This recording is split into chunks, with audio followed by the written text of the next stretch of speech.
Good morning, guys. We are going Sea Run Cutthroat fishing today, and haven't caught one yet this year, not for lack of trying. So last few times I've been out freshwater fishing, we're back to the salt. Let's see if we can do it. It's currently high tide, fishing the outgoing tide.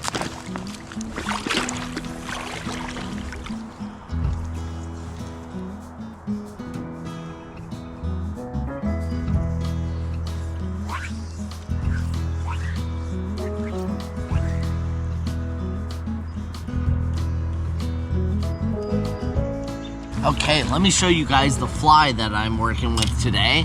6-weight fly rod, intermediate sinking line. And this is actually a fly that I tied for Belize, but I'm using it here for the Sea Run Cutthroat as well to imitate a small bait fish pattern. This is actually a little shrimp pattern, but I think it's gonna work well as a little bait fish as well, stripped in, because right now the chum fry, it's spring, and the chum fry have entered into the Puget Sound. So these Sea Run Cutthroat are post-spawn. They should be hungry, and they should be focused on chasing bait.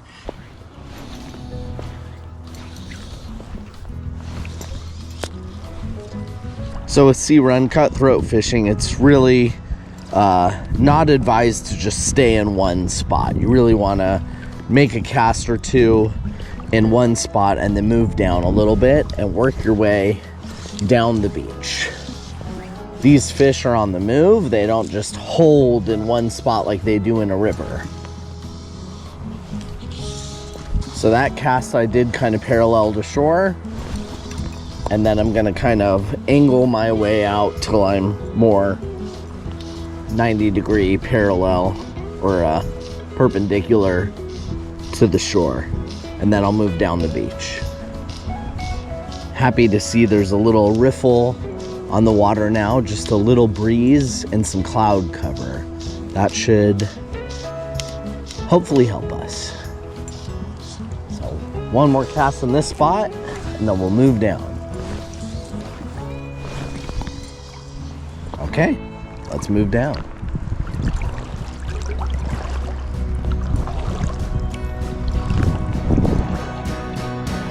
Not sure the science of how far down you should move. You know, I don't think it's like steelheading where you just take 2 steps, but I don't know, maybe an expert would say otherwise. I usually walk down as far as I could cast, maybe half as much, like 20 feet. So here, we'll start again, like close to shore, parallel to shore.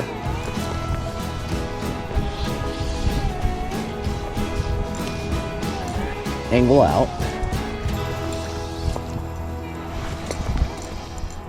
Last cast, and we'll move down the beach. Any bites? I saw a couple, but there's a ton of seal. Oh, okay. That's not good. Well, I wish you luck, man. I hope you get some. Thanks, you too. This should be really good right now. Yeah, totally. Like chum fry moving, bait, you know, they should be keyed up on them. All right. You guys, I have a good feeling about today. It might be because McDonald's served me 2 hash browns today. Got an extra hash brown. That might have something to do with it, but I don't know. I just have a good feeling. I think it's gonna happen today.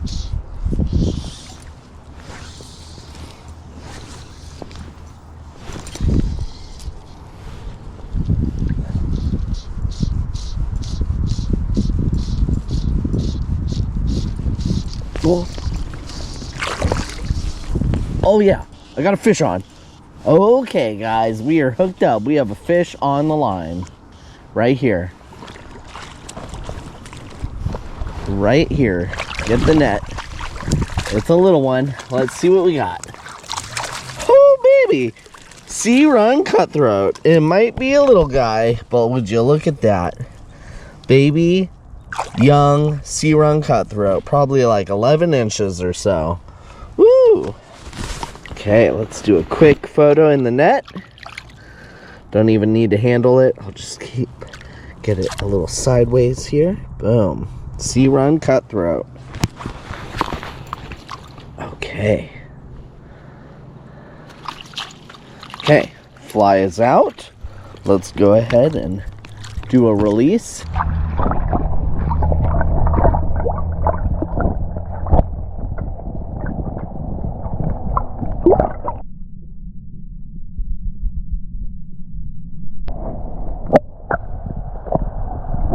Woohoo! Yes, guys. On the board with a Sea Run Cutthroat. I know that's not a trophy size, but I'm so pumped, you guys. Seriously, seriously, seriously. I've probably been Sea Run Cutthroat fishing for like, I don't know, the last 10 to 15 times I've gone out, skunked entirely after full days of fishing. And here we are, what, 20 minutes into fishing or something, already on the board. So just a moment after I was saying I had a good feeling about today, no prediction other than the double hash brown. And here we are. So I'm gonna keep fishing. Let's see if we can't make more happen. I see there's a bunch of clams and oysters here, and it is open to harvest right now and green in terms of the health and safety. So for lunch, may have to do that. Little shellfish.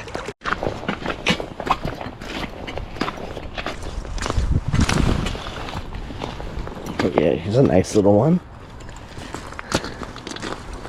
Here's one too. A couple oysters to shuck.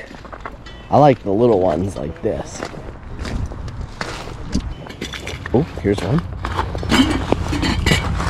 Empty. So I like to wear some rubber gloves because these oyster shells are really sharp, and if you kind of miss with your oyster shucker, you can really jam it into your hand. So I've got my oyster. It's got kind of a deep side and a flat side. You're gonna put the deep side in the palm of your hand and shuck from the narrow part on the flat side. There we go. Just like that. Boom. So we'll free the oyster from the inside of the shell gently. Okay, here we go. Cheers, everybody.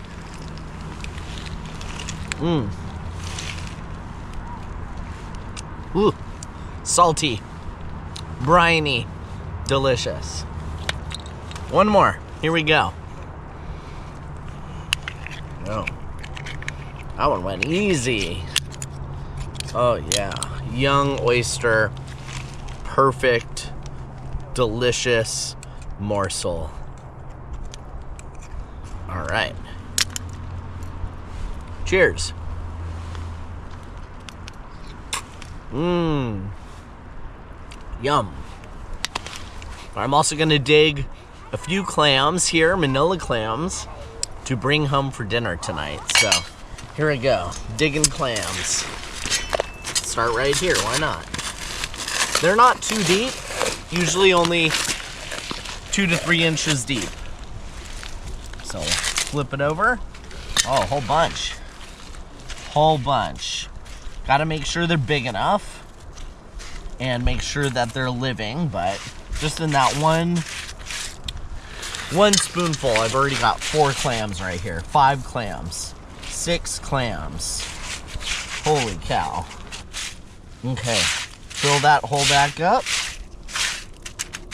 Here we go. Alright.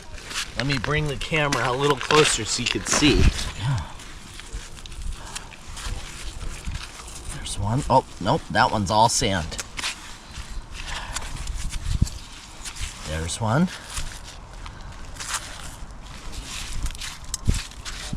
Ooh, big old worm here.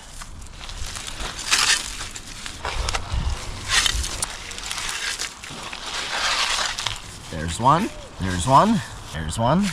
Ooh, there's a big one. Nice one. Big one. Ooh, an agate.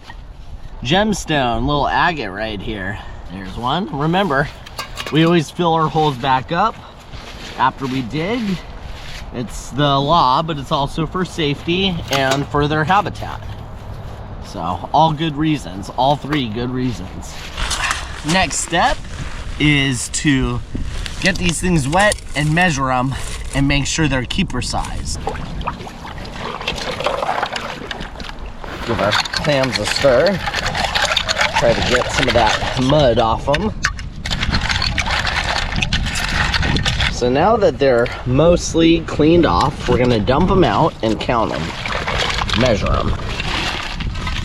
So I forgot my like official measuring thing where you can kind of like put the clam inside of the little circle, make sure they're big enough. But I checked what I had in my car to see if I had anything with a ruler on it. And in my first aid kit, I found this gauze sponge and it has a centimeter ruler on there. So I went on Google and 1.5 inches, which is the legal keeper size for clams, is 3.8 centimeters. So I marked where 3.8 centimeters is on this gauze band-aid so we can measure our clams legally. Here's our manilla clams. Time to measure them. Keeper. Big one.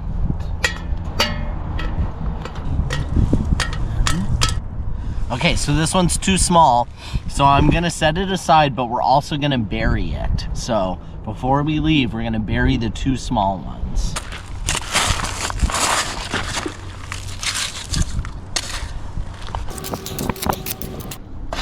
Buried them back up.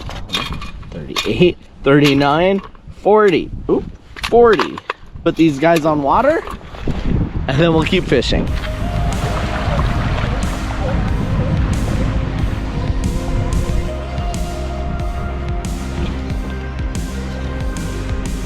Muddy right here. Oh my god. Look at this. My Corker's boot sole is coming off. Oh my god, both of them. And the other one too.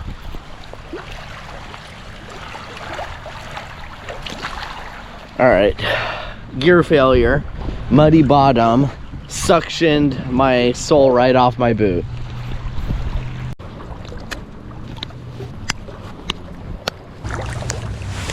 Boot sole's back on. Yikes. Had lunch, new beach. It's the incoming tide now, so it's about roughly an hour after high tide. So we'll see how we do. Might hit a couple beaches. Yeah, let's go fishing. Time to move on. All right, this is the last stop for this beach. Okay, guys, last beach of the day. You know, Sea Run Cutthroat fishing is a lot like hunting bonefish because you're kind of like seeking them out. You're not just fishing the same stretch of water or fishing behind an eddy or rock or a little riffle or something like you are in a river. You really are going to different beaches and working your way down. You know, today was kind of blind casting. I didn't see a lot of surface fish activity, but we caught that one Sea Run Cutthroat to get the skunk off of Sea Run Cutthroat fishing and had a lovely little lunch, shucked a couple oysters on the beach, and got my lemon and clams too. I'm going home and cooking that up tonight with some good bread to dip all that delicious sauce in. So hopefully you guys are getting out, having fun. I appreciate you all watching. Click and like and subscribe, and I'll see you on the next video.